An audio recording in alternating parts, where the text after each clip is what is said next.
Existe uma pergunta que quase todo paciente com fibromialgia faz. Às vezes em voz alta, para o médico. Às vezes em silêncio, para si mesmo.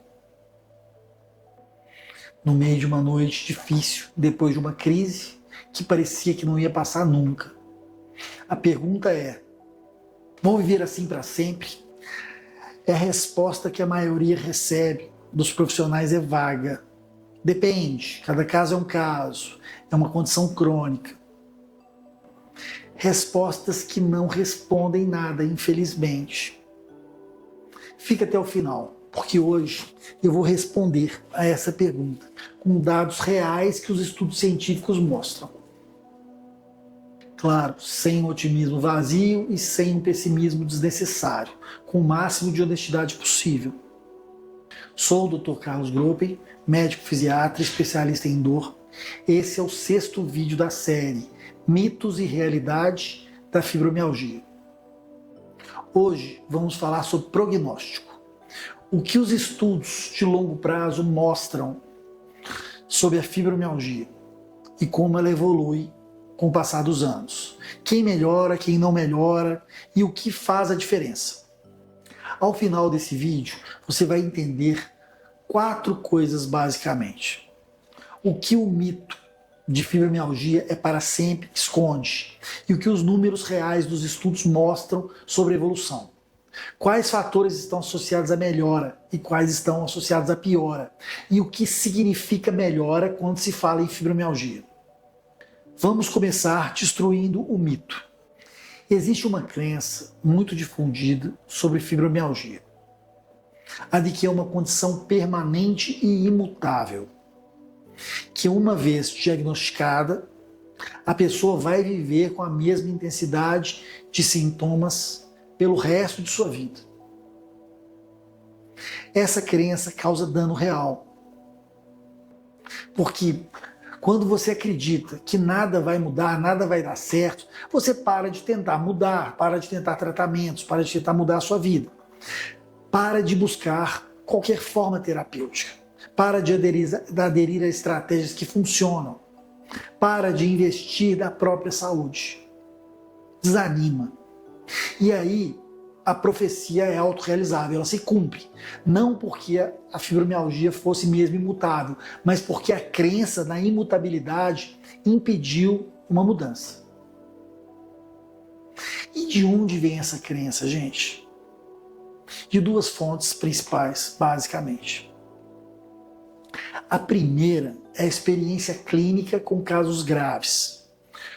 Os médicos que trabalham com dor, principalmente com dor crônica, frequentemente veem os casos mais refratários, os que não melhoram com o tratamento.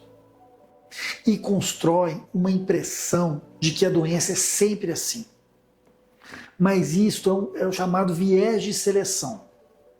Os que melhoram saíram do consultório. Os que continuam lá são os casos mais difíceis, mais refratários.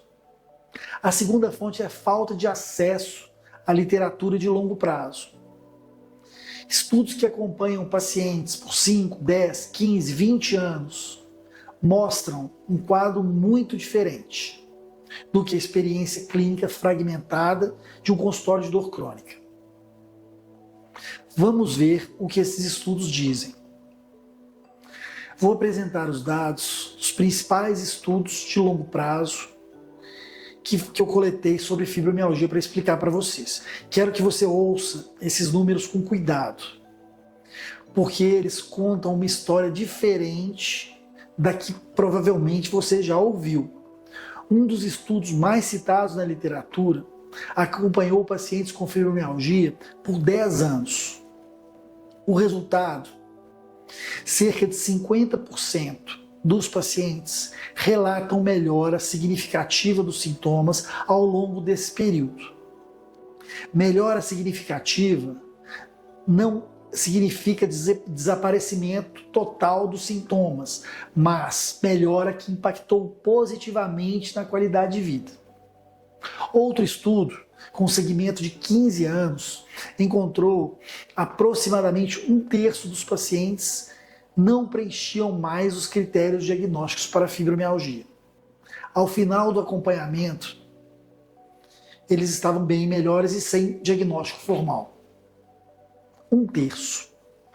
Isso não significa cura no sentido de ausência completa dos sintomas. Pensem bem. Significa que os sintomas haviam reduzido a um ponto onde não mais configuravam a síndrome de fibromialgia. Um terceiro conjunto de estudos avaliou a capacidade funcional, ou seja, a capacidade de trabalhar, de se relacionar, de realizar atividades ao longo do tempo. E encontrou que uma trajetória que é altamente variável. Há pessoas que pioram progressivamente, há pessoas que se estabilizam e também há pessoas que melhoram gradualmente. E um outro grupo tem uma melhora substancial. A proporção de cada grupo depende de fatores que vamos ver a seguir. Mas o ponto central é o seguinte: fibromialgia não é uma sentença, é uma condição dinâmica que pode mudar para melhor com o tempo, com as condições certas, com o tratamento adequado.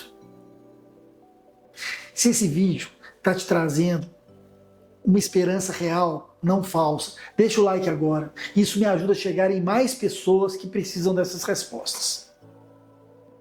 Os estudos de longo prazo também identificaram quais fatores estão associados a melhores resultados no longo prazo.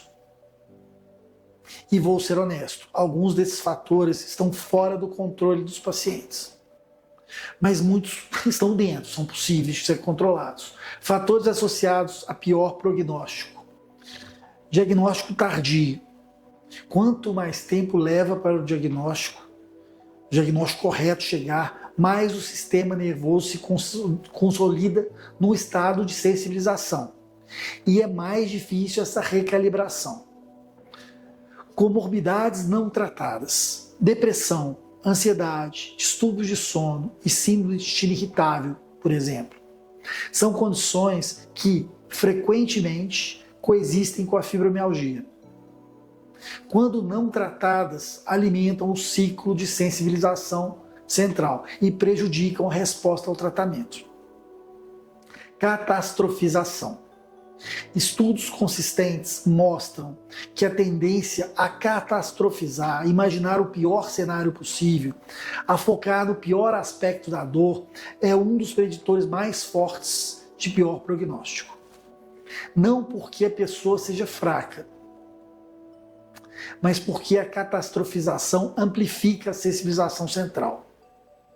Agora, os fatores associados à melhora do prognóstico. Diagnóstico precoce e correto. Quanto mais cedo a fibromialgia é identificada e tratada, maior a janela de oportunidade para recalibrar o sistema nervoso. Isso acontece também nos pacientes com fibromialgia que são hipermóveis. Isso faz com que antes que haja sensibilização, a melhora possa se consolidar. Tratamento interdisciplinar consistente. Pacientes que combinam exercícios, psicoterapia, manejo de dor, farmacologia quando indicado e serviços interdisciplinares têm consistentemente melhores resultados de quem usa apenas uma dessas frentes, só trata com uma frente. Senso de autoeficácia. Autoeficácia é a crença que você tem uma capacidade de influenciar o curso de sua condição. Pacientes com maior senso de autoeficácia aderem melhor ao tratamento, lidam melhor com as crises e têm melhores resultados a longo prazo. E suporte social. Ter pelo menos uma pessoa que acredita na sua dor, que entenda a sua condição e que oferece suporte consistente, está associado a melhor prognóstico. Não é um detalhe, é um fator de proteção documentado em estudos científicos. Vou te contar sobre Sandra, 52 anos, contadora, fibromialgia há 12 anos, nome fictício, claro. Nos primeiros 4 anos, a condição piorou progressivamente. Diagnóstico tardio, tratamento fragmentado, depressão não tratada. No 5º ano, um médico que conhecia fibromialgia de verdade mostrou um plano de tratamento interdisciplinar. 8 anos depois, Sandra trabalha em tempo integral. Tem alguns dias difíceis, mas são poucos. Mas a intensidade média da dor caiu em 70%. E ela me disse algo que ficou comigo, guardado. Não estou curada, mas estou de volta à minha vida. Voltei a viver. 12 anos de fibromialgia e ainda assim está de volta, vivendo. Preciso falar sobre o que é melhora significativa. Porque se melhora for definida como ausência total de dor, ausência total de fadiga, volta completa ao estado anterior da fibromialgia, então a maioria das pessoas não vai melhorar nesse sentido. E essa definição vai gerar muita frustração, mesmo quando há progresso real e significativo. Mas se melhora for definida como dor em intensidade suportável e manejável na maior parte dos dias, sono suficientemente restaurador na maioria do tempo, capacidade de trabalhar e interagir socialmente, mesmo que seja necessário algumas adaptações para isso, capacidade de se relacionar com quem se ama, capacidade de fazer coisas que têm significado para a pessoa. Então, melhora é possível para muitas pessoas, sim. E é esse tipo de melhora que os estudos documentam.